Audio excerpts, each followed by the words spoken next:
dois debatedores parlamentares para essa discussão. Os deputados federais Eduardo Bolsonaro, do PL, e Tabata Amaral, do PSB, ambos de São Paulo. Eu quero agradecer a presença de vocês, a vida também é arriscar, então eu fiquei pensando, será que eu vou conseguir colocar o Bolsonaro ao vivo dos Estados Unidos e a Tabata aqui do Brasil ao mesmo tempo? A gente conseguiu e entrega para vocês aqui, espectadores do nosso conteúdo na CNN Brasil, este grande debate. Donald Trump vai voltar a comandar a Casa Branca após 4 anos de governo Biden. O republicano venceu tanto no colégio eleitoral como no voto popular e vai governar com maioria no Congresso, uma Suprema Corte conservadora e uma oposição enfraquecida. Com isso, Trump terá a oportunidade de implementar as promessas de campanha, entre elas uma política econômica mais protecionista, restrições na imigração e uma mudança clara na agenda ambiental dos Estados Unidos, com impactos no mundo, todas elas com impactos dentro e fora do país.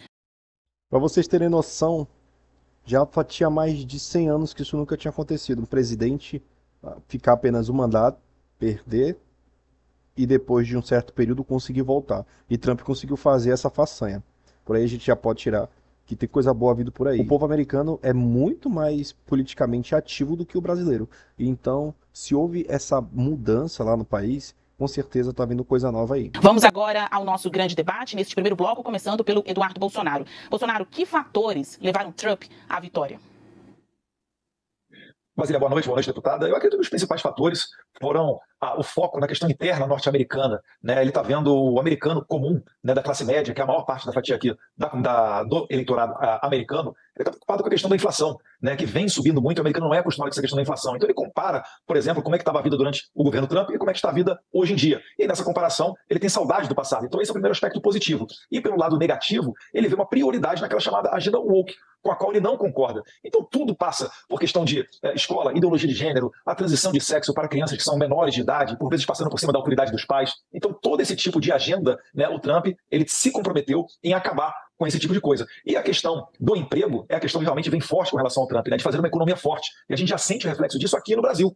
Tanto é que os investidores estão correndo para comprar dólar, o dólar disparou, porque eles acreditam que os Estados Unidos vai voltar a ser uma grande economia, vai virar, né, uma política muito mais pró-mercado, muito mais liberal e menos socialista. O Trump, que no governo passado fez a maior redução, a maior corte de impostos de toda a história dos Estados Unidos, um pouco exemplo daquilo que ocorreu aqui durante o governo Jair Bolsonaro, onde mais de 4 mil itens, né, foram reduzidos os impostos e o governo acabou arrecadando mais. Então esses fatores foram os principais que levaram o Trump a ter essa esmagadora vitória, inclusive no voto popular.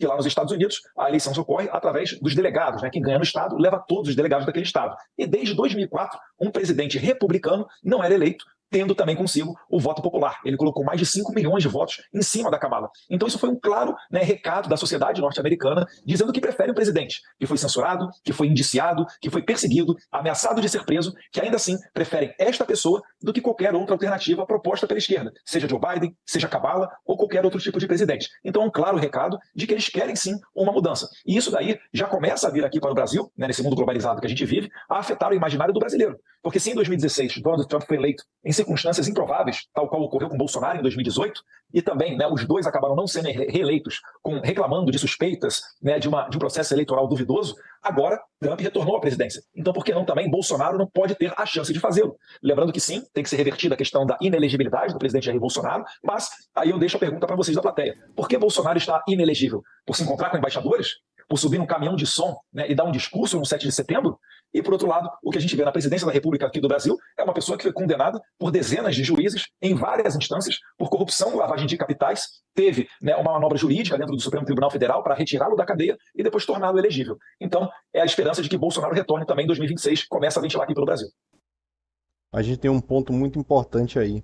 Um dos pontos principais que fizeram o Trump ganhar a eleição foi justamente esse. No tempo da política dele, ele fez uma redução de impostos, né? Reduziu muita coisa. E a gente é muito bom para analisar e parar para analisar aqui o Brasil. No tempo do governo Bolsonaro, nós tivemos uma redução muito grande de impostos, né? Como a gente vê aí a volta do DPVAT, mas no governo atual do presidente Lula, a gente vê que esses impostos estão retornando, que a inflação está subindo, que o preço das coisas, como ele prometeu que iria diminuir, só estão aumentando. Então fica uma reflexão de verdade, né? O quanto a inflação e enquanto os impostos eles são relativamente importantes para o nosso dia a dia. E se um presidente que joga a favor do povo ou do empresário, o que mais vale? É regra aqui no nosso grande debate. Quando a minha imagem volta à tela, os debatedores começam a finalizar as suas respostas e automaticamente eu passo a mesma pergunta para manter aqui um equilíbrio entre os dois lados para quem está neste embate de ideias. Tabata, que fatores levaram Trump à vitória na sua avaliação? Boa noite, Basília. Boa noite, deputado. Boa noite a todos que nos acompanham. Quando a gente olha para os números da economia americana, a gente vê que a inflação vinha sendo controlada e que, na questão do emprego, os resultados recentes eram, inclusive, positivos. Mas o custo de vida, especialmente do americano médio, vem aumentando muito. O que isso quer dizer? Que está difícil pagar as contas, está difícil sobreviver, está difícil respirar. É aquele sufoco para você se manter. E lembrando que é um país que, por exemplo, não conta com um sistema público de saúde como o nosso. Ou seja, quando a situação está difícil, se você tem um câncer na família, quantas famílias não se endividam por inúmeras gerações porque não conseguem arcar com esses custos? Ou seja, uma coisa que a gente está vendo no mundo todo, que é uma classe média, que é um eleitor médio, que olha e fala, não estou conseguindo sobreviver, não estou conseguindo respirar. E me parece que essa vitória tão grande que o Trump teve diz mesmo. Eu tenho que fazer um atento aqui, muito importante para o que a Tabata falou, que isso é real. A gente tem um dos melhores sistemas do mundo de saúde, que é o SUS. Né? Nos Estados Unidos, a pessoa se endivida, deve muito para o Estado, né? Passa por gerações a dívida. A gente tem um sistema muito lindo, público, mas a gente tem um grande problema. O sistema é muito bem feito. O problema são as pessoas que administram. E aí a gente acaba o quê? Várias pessoas morrendo na fila do SUS. Né? São vários pontos a se olhar, né? Menos do Trump e mais do que se chama nos Estados Unidos de establishment. Me parece que houve um voto, sim, retumbante, mas um voto contrário. A imprensa, da forma como está posta, aos intelectuais, a política tradicional como um todo, para dizer, olha, o que vocês vêm nos oferecer nos últimos anos não faz sentido pra gente, não satisfaz. E eu digo isso porque vale lembrar que o Trump já foi presidente nos Estados Unidos e não foi reeleito. Ou seja, quando teve a oportunidade de governar, não conseguiu levar condições melhores de vida para a população americana, e aí vem a eleição do Joe Biden. E com isso eu passo para a segunda parte que eu queria trazer aqui. A gente vê inúmeras lideranças mais extremistas de direita mundo afora que tem uma narrativa, um discurso que encaixa, porque talvez uma parcela até da centro-direita, da esquerda como um todo, não está conseguindo falar com esse eleitor que fala, não estou conseguindo respirar, não estou conseguindo pagar as minhas contas. Mas quando esses líderes... Pessoal, eu queria só fazer um atento aqui também. Se vocês repararem, o Trump e o Bolsonaro governaram logo no início do Covid. Então foi um governo totalmente atípico a todos, né? E os dois não conseguiram se reeleger, justamente porque o Covid foi uma coisa aí que, de verdade, devastou as pessoas, né? Então, depois que eles perderam, os governos de esquerda que ganharam, todos tiveram um governo tão ruim, até pior, do que com o Covid. Então isso fez com que a população parasse e pensasse que sem Covid, se um governo fez isso, imagine com. Muitos deles autoritários, chegam ao poder, eles não conseguem entregar, eles não conseguem fazer diferente. A gente viu aqui no Brasil com o Bolsonaro se elegeu com um discurso parecido antissistema, não conseguiu melhorar a vida das pessoas, não conseguiu fazer um bom governo, não foi reeleito. A mesma coisa aconteceu nos Estados Unidos. Então a pergunta que eu me faço essas narrativas e muitas vezes cortinas de fumaça cumprem um bom papel de endereçar durante a eleição. Mas quando chega o mandato, entregar, fazer mudança é outra história. E vale relembrar, porque o deputado trouxe aqui, que tem uma mudança muito grande entre o sistema eleitoral brasileiro e o sistema eleitoral americano. Nos Estados Unidos não existe... É muito engraçado, né? Ela fala sobre entregar e o governo dela, que ela apoia, o governo do presidente Lula não entregou nada para a população. Nada. Não migalha.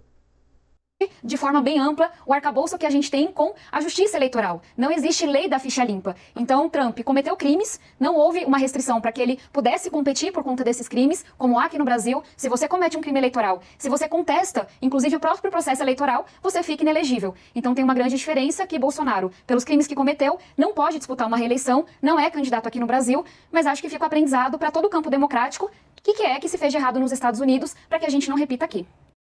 Muito engraçado essas falas da Tabata, né? Ela é uma pessoa super estudada, né? Se eu não me engano, estudou em Harvard.